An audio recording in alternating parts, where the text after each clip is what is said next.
At New Tonight, in a staggering report, we're learning that many New York City students living in homeless shelters missed 1 out of every 3 days of school last year. This as Advocates for Children of New York releases a report on attendance data for tens of thousands of students.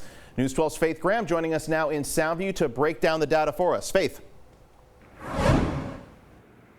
Kurt, local organizations are calling this data disheartening but not surprising. Tonight we spoke with Advocates for Children of New York to learn more about their findings, as well as BronxWorks, an organization that provides services to homeless families across the borough. And one thing is for certain, children living in shelters are much more disproportionately affected when it comes to school attendance compared to those living in permanent homes.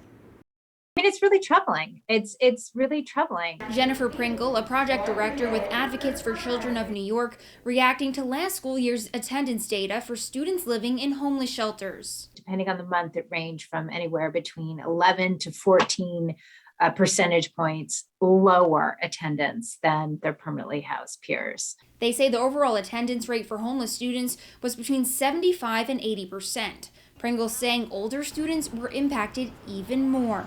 10th graders missed 1 out of every 3 days of school. Megan Went with BronxWorks says a common barrier for homeless students last year was a lack of technology, but she also says that only scratches the surface. Transportation. Is it that the child didn't have clean clothes to go to school that day? Is it that mom is really struggling with mental illness? That's why Advocates for Children of New York is calling on the city to hire more family assistants to work inside city shelters. There are over 200 shelters in the city, and right now there are roughly 117 family assistants. So number one, there are not nearly enough people. Fortunately, the DOE says they are in the process of using federal funding to work on expanding staffing, saying in part, "We have almost doubled the number of dedicated staff members working in school and shelters to over 300.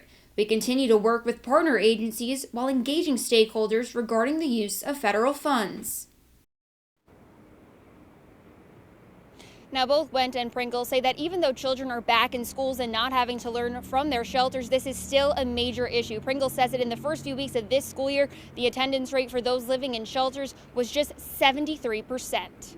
In Soundview, Faith Graham, News 12.